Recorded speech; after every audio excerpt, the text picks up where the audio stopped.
We all love our smart devices, right? They make life so convenient. But what if that convenience came at a terrifying price?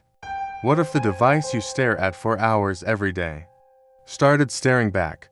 This story is a warning. It's about the night our new smart TV decided it was part of the family, in the most horrifying way possible. It started subtly. We just gotten this sleek, top-of-the-line 8K smart TV. The picture was incredible, almost surreal. We were thrilled. The first week was great movie nights, binge-watching shows, the usual. Then, the weirdness began. I'd wake up in the middle of the night, parched, and head downstairs for some water, and I'd find the TV on. Just a soft glow in the dark living room, the screen filled with hissing, dancing static.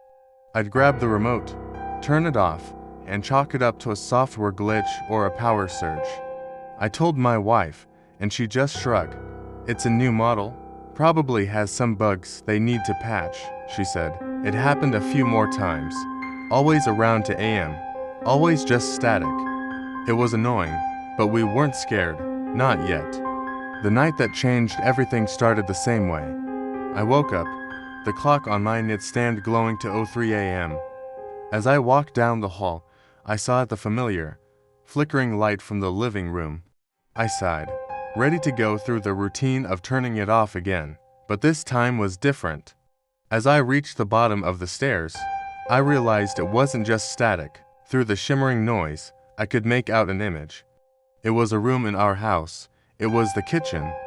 The camera angle was low, near the floor, looking up at the empty counters and the closed refrigerator door. I stood there, frozen, my heart starting to pound. Why was our TV showing us our own kitchen? I crept closer to the screen. The image was grainy, washed out by the static, but it was unmistakably our home. The little magnet our daughter made in first grade was on the fridge. The dish towel I'd left draped over the oven handle was there. It was a live feed, but from where? We didn't have any cameras in the kitchen. I looked at the TV itself, at the small, dark circle of the built-in camera lens nestled below the screen. A cold dread washed over me. Could it be watching? As I stared, the image on the screen panned slowly, smoothly, across the kitchen and toward the hallway. It was moving. The camera inside the TV was moving. I woke my wife. She came downstairs, rubbing her eyes, annoyed at first, but her annoyance vanished the moment she saw the screen. It was no longer showing the kitchen. Now, it was pointed down the hallway, directly at the stairs where we were standing. We were watching ourselves, watching the TV. The image was distorted, flickering, but it was us.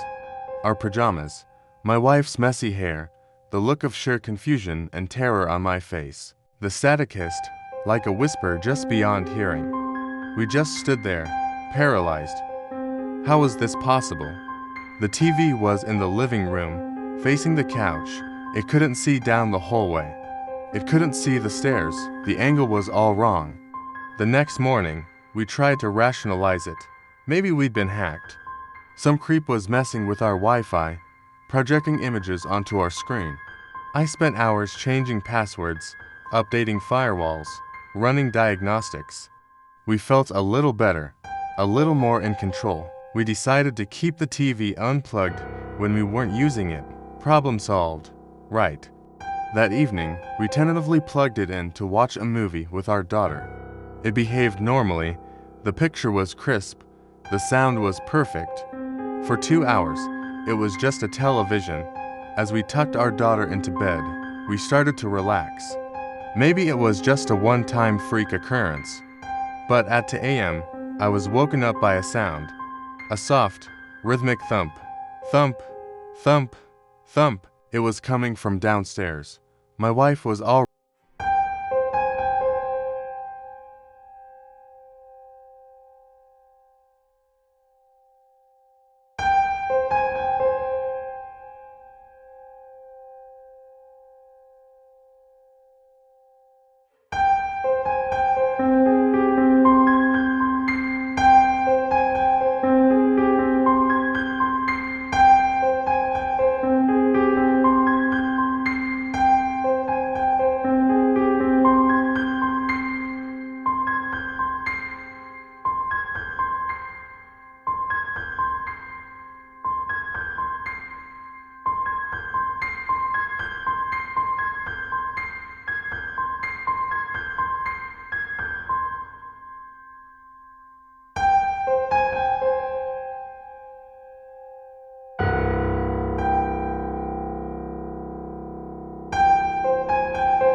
to life. It showed my hand, reaching for the plug. The perspective was impossible, from somewhere inside the wall outlet itself. I yanked the plug out. The screen didn't go black, it stayed on. The image of my hand, holding the disconnected plug, remained, bathed in the eerie glow of the static. We stared, dumbfounded. The TV was on, with no power. It wasn't a machine anymore, it was something else. In a panic, I grabbed a hammer from the garage. My wife screamed, "What are you doing?" "I'm mending this," I yelled, and I swung the hammer with all my might, right at the center of the screen. The glass should have shattered into a million pieces, but it didn't. The hammer just bounced off with a dull thud, leaving not even a scratch. The image flickered, and then it changed. It showed the living room, but from an impossible angle, high above, as if looking down from the ceiling. We could see ourselves, standing in front of the TV, me holding the hammer, my wife with her hands over her mouth. And then we saw something else. Standing right behind us, almost touching our shoulders, was a tall, shadowy figure. A vague, distorted shape with no features, just a dark mass of static and glitching pixels. We spun around. There was nothing there. The living room was empty. But on the screen, the figure remained, its form wavering like heat haze. It slowly raised a long, distorted arm and pointed, not at us. It pointed at the wall behind the TV. We didn't understand.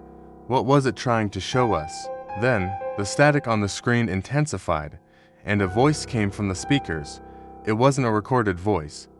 It was a dry, rasping whisper that filled the room, a sound like dead leaves skittering across pavement.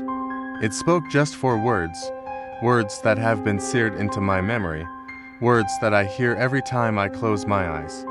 It whispered, "Don't turn your back." We ran. We grabbed our daughter and we ran out of that house and never went back. We left everything behind.